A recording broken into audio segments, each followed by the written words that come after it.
In this episode, you'll discover ways to get more reach in the stroke if you have knee limitations, like osteoarthritis. Feel the grip of the oar handle, smooth yet firm in your hands. Taste the salt of your own sweat and the occasional splash of water. It's all part of the journey. Welcome to another episode of Faster Masters Rowing Radio.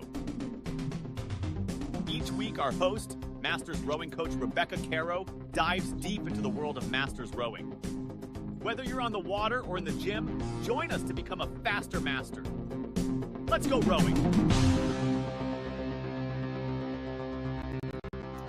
Hello, everybody, and welcome to another episode of Faster Masters Rowing Radio. I'm Rebecca Caro, and today we're responding to a question that came in from Maureen. She explains, I'm a 70-year-old, 139-pound female who started rowing 2 years ago. I've got osteoarthritis in both knees, which prevents me from doing much more than a 90-degree bend in my legs. Essentially, I'm a half slide rower, not quite three-quarter slide on a good day. The rest of my body is pretty flexible. I've got no shoulder, back, or other issues. And I realize I have to adapt something in order to get more reach in my stroke, but I don't want to overextend and cause injuries. So, big challenge here. How can you get more reach in the rowing stroke when you have limitations? So, firstly, yes, absolutely. Don't cause more injuries by trying to overdo it. Recognize where your comfort zone is and where you are capable of pushing your limits. So, for example, one of the things about knee osteoarthritis means that that's where your limitation is. But rolling forward into the catch, you've got two other major joints that contribute to your ability to get a tight pack up at full slide. Your ankles and your pelvis and your lower body.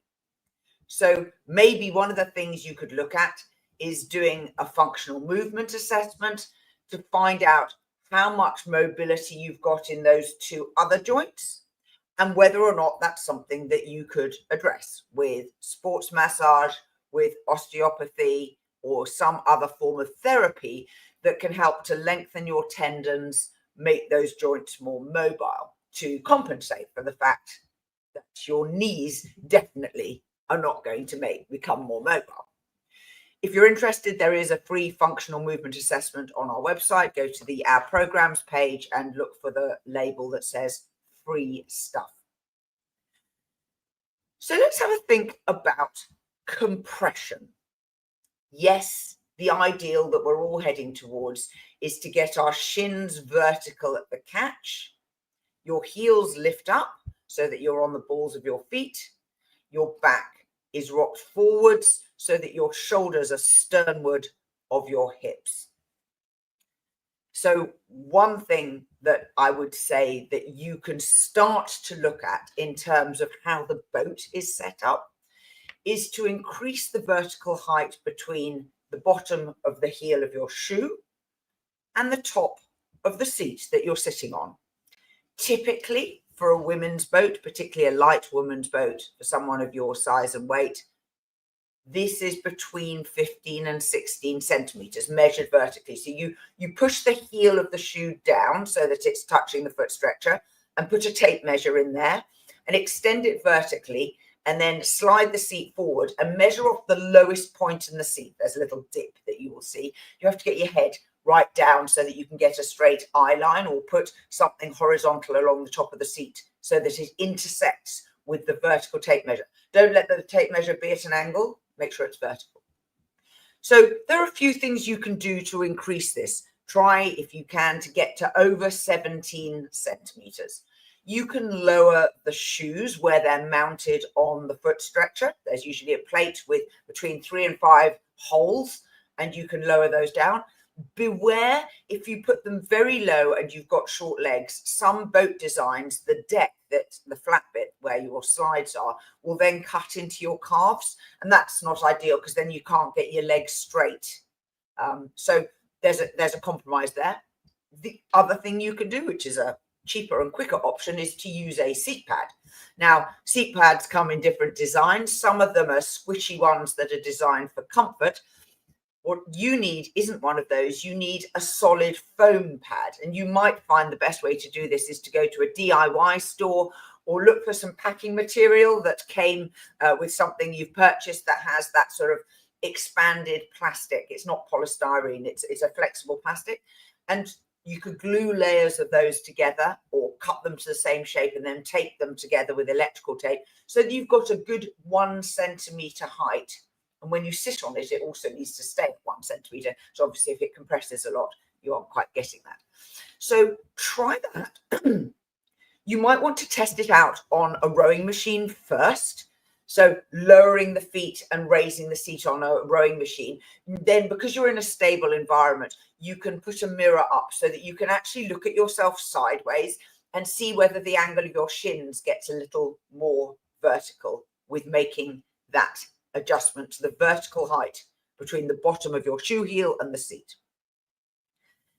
The second thing that you can do is to change the rake or the angle of the foot stretcher. So most foot stretchers are set at approximately 42 to 45 degrees so that they're at an angle like this. In general, if you make it more shallow, so instead of being 45 degrees, it's a shallower angle, you may also find that that enables you to get a little more compression. This is, though, a little bit more dependent on your ankle flexibility, and it's a reasonably easy adjustment to make, but it slightly depends on the design of the boats that you're using. And if you're not regularly in the same seat in that boat, it means you have to change it before the outing, and then you've got to change it back after practice. Get in touch with me if you need help on how to change the angle, but it is worth looking at because that and your ankle flexibility may also be hindering your slide length. In terms of ankle flexibility, I have found that osteopaths are particularly good at doing both soft tissue work on your body as well as bone manipulation. And if you were to go to an osteopath and say to them, can you help me using deep tissue massage to try and enable me to get a greater flex in my ankles? If you show a photograph of what you're trying to achieve, they can then take a look at your body and help you out. Now, when I first started rowing, my very first or second season of rowing, I did not have good ankle flexibility due to an injury that I'd had when I was younger. And my then coach made a very interesting recommendation, which I still work on today. And she said to me, do you brush your teeth? I was somewhat concerned because I thought this was a trick question and nothing to do with rowing. But I confirmed that, yes, I did brush my teeth. And she said, so every time you brush your teeth, squat down onto the floor and brush your teeth squatting in the catch position. If you can get your feet flat on the floor, that's great. But if you can't, don't worry, just squat on the balls of your feet. You may need to hold something for balance, maybe the wash basin in your bathroom. But that gives you 2 minutes twice a day, if you brush your teeth twice a day, in which you are sitting in a compressed position and working on strengthening and lengthening the tendons up the back of your ankle and the muscles in the front of your foot and along the top of your foot. And that will help you to make that joint a little bit more mobile. So that was the advice on changing the rake or angle of your foot stretcher. The third thing you can do also to raise your seat height up is actually to if you bought your own seat, and assuming the track widths are the same in the boats that you use, what you can do is actually unscrew the seat top from the undercarriage. The undercarriage is the 4 little wheels and they're connected by rods. And you can then, between the seat top and the undercarriage, you can put some little battens of wood, maybe 1 centimeter, if that's what you need. and then screw the seat top back on again. And it's like a booster seat for a child in a car. It'll just sit you a little bit higher, but don't go into doing that sort of thing until you work out whether or not increasing your seat to heel height is a useful fix for your situation. Now, there are also some rigging things that you might consider. So in the rowing stroke, we have obviously an arc that the oar, this is my fictional oar, goes through, and it's anchored at a pivot point, which is the oar lock. So if you can't roll all the way forwards, what you'll find is that your catch is not as far towards the bow as the other people in the boat. So one of the things you can do, and it's very simple geometry, is instead of having the pivot point here, you move the pivot point closer to your handle. Now, that was a big change that I've demonstrated on the video here, but it might be little more than 1 centimetre or 2 centimetres. And what that does is it enables your handle to move further round the arc. So you're shortening your inboard relative to your outboard. Now, you're 70 years old, so you don't want to increase the load of your work a lot, because you probably don't want to be sort of feeling like you're doing weightlifting every single stroke. So you need to keep the ratio of the length of the outboard to the length of the inboard the same if you can.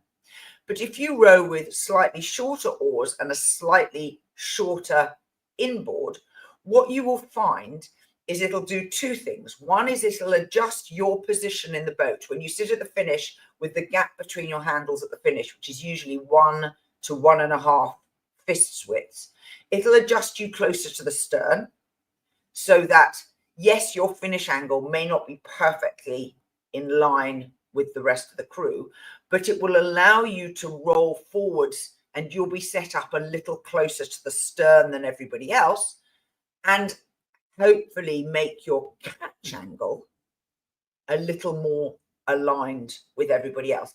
And there is more power and leverage to move the boat at the catch than there is at the finish. So what we're talking about here is making some compromises in the rigging that I hope will help you. So shorter oars, keep the ratio of inboard to outboard the same if you can, but that shorter inboard will allow you to adjust your foot stretcher closer to the stern. If that's not clear, get in touch with me. There's a very nice video that we have from Mike Davenport, who was one of the speakers on our Rigging for Masters masterclass, which you can find on our website. And he explains how to do some of these adjustments in that video. Now, I hope that's been helpful, Maureen. I very much look forward to hearing more about your exploits. And I firmly believe that you totally can row with osteoarthritis in your knees, and making these adaptations. So Masters Rowing is rowing with adaptations that we can enable you to have a pain-free row and to also get aligned in a crew boat with your other colleagues. You may also look at little things like increasing your layback, your backswing, although your body alignment then won't be identical, but you might be able to get a slightly longer stroke with that. It does depend on you having good core strength in your tummy muscles in order to do that. But that's something that I would talk through with your coach, because you could then put more power into the backswing and arm draw than your other colleagues in order to compensate for the fact that you haven't got quite the same amount of leg drive length than the others. I hope that's been helpful. If you also are a rower with osteoarthritis, please share this video and send me your insights from your condition, because I don't have your condition. So I'm doing my best to understand from the information that you give me. Maybe we can make it better for a few more rowers by adding to the insights that I've shared today. Till next time, bye-bye.